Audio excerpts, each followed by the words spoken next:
Napanood mo yung last? Opo. Anong okay lang ba?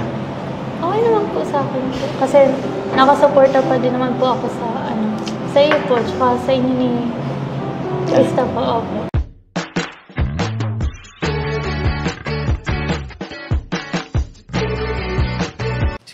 Si Kuya Jens, ano yan, reactor natin yan. Official reactor. Hello mga kalingap, welcome back sa aking YouTube channel, Kuya Jens. So kung bago ka lang sa aking YouTube channel, huwag niyo pong kalimutan mag-subscribe at click the bell button para lagi kang updated sa ating mga bagong upload na video. At huwag po nating kalimutan suportahan ang Buntim Kalingap sa pangunguna ni Kuya Val Santos Matubang, Ate Edna Vlog at syempre Kalingap Rob.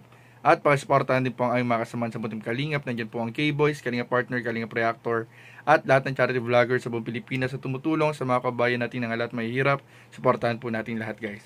So ngayon mga kalingap, bigyan naman po natin ng reaction video ang naging pag-uusap po o closure po mga kalingap ng tambalang Mikden mga kalingap ni Kalingap Mikoy at ni Eden dito nga sa nakarang upload po ni Kalingap Rob, kung saan po matapos po ang mga nangyari noong mga nakaraang linggo ay nag-usap na po ang nagsisimula pa lang noon na tambalang Mikden.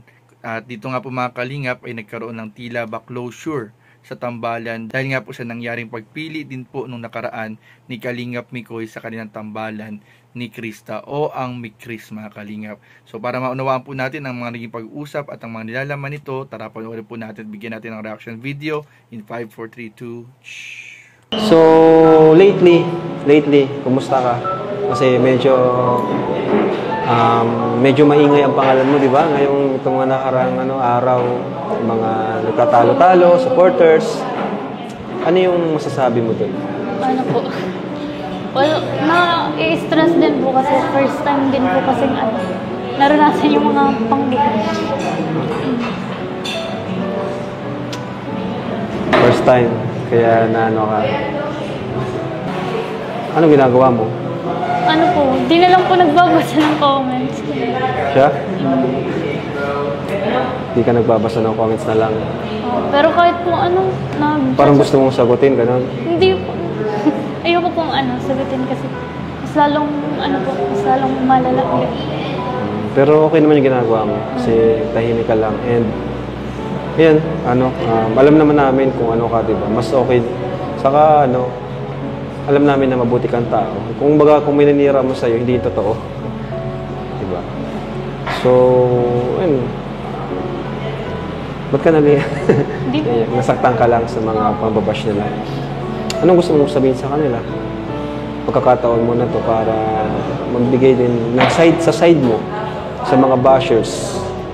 Yun nga po, alam ko rin naman po na wala rin ako ginagawang masama and yung mga pang-sasabi po nila ng sa mga bagay. Alam ko na rin naman po yung sarili ko na mabuti lang po yung ginagawa ko and wala po talaga ako masabi sa kanila kasi hindi naman po ako pumapatol doon. Wala kang dapat, hindi mo kailangan pagtanggol sa sarili mo kasi alam mo naman na wala kang ginagawa masama. Hey Eden. Hello po Kuya Mikoy. Kumusta ka na? Okay naman po. Kayo po, kamusta po kayo? Okay naman. Napanood mo yung last? Opo. Anong okay lang ba? Okay naman po sa akin po. Kasi nakasuporta pa din naman po ako sa iyo po, tsaka sa inyo ni Krista po. Opo. Hindi ka naman nagtanim ng sama ng loob sa akin? Hindi po. Sure ka? Actually, ginusto talaga kitang makausap. Kasi gusto kong kumustahin ka. Alam mo naman, yun yung last na nangyari, di ba? Parang, andun yung guilt sa akin. Kasi dapat ako yung susuporta sa'yo, di ba? Naiintindihan ko naman po. Talaga? Opo. Salamat kung naiintindihan mo. And gusto ko lang din mag-sorry sa'yo dahil sa naging desisyon kong yun. Wala naman po kayo dapat ikaw yung sorry kasi deserve din naman po baga ni Krista na matulungan po. And naiintindihan ko rin naman po kasi ginagawa niya lang din naman po yun para makatulong po kay Krista. Salamat kasi naintindihan mo. And sabi ko nga kapag nagla-live ako, sabi ko kahit hindi na tayo magka-partner sa vlog, gusto ko pa rin support ka kahit sana i-promote lang yung kapag may mga vlog sa'yo. Opo. So, thank you kasi kahit 2 episode lang, naging happy ako sa naging pag natin. Opo. Support pa din naman po ako sa inyo. Kahit anong pong mangyari. Salamat.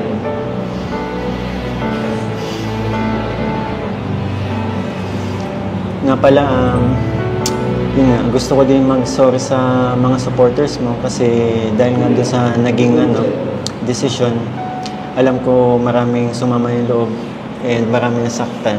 Opo. Gusto ko lang din mag-sorry. Sana matanggap nila na gano'n nga. And, di ba, nakaraan, alam ko din kasi na may mga, naging basher ka din dahil doon kasi nagawang pag-compare. So, gusto ko din mag-sorry sa lahat na ng mga nangyari. And, wish ko lang sa'yo, sana ayun, maging bawat mga vlogs, dumagdag pa yung mga supporters mo and marami pang magmahal sa'yo kasi napakabait mong tao eh. Same lang naman din po sa akin yan. And yun nga, pinabilib mo ako yung personality mo kasi napakasipag mo mag-aral. Sobrang happy ako nagkakilala tayo. And hindi ko malilimutan yung kahit 2 episode lang yun, hindi ko malilimutan yung pinagsamahan natin. So, okay tayo. Opo. Okay naman po tayo. Paano Eden? Alam ko hindi pa to yung last pero alam ko sa mga darating na araw, makikita pa rin tayo and gusto ko lang sabihin na friends pa din tayo. Opo. Friends po. Bye Eden. Bye po.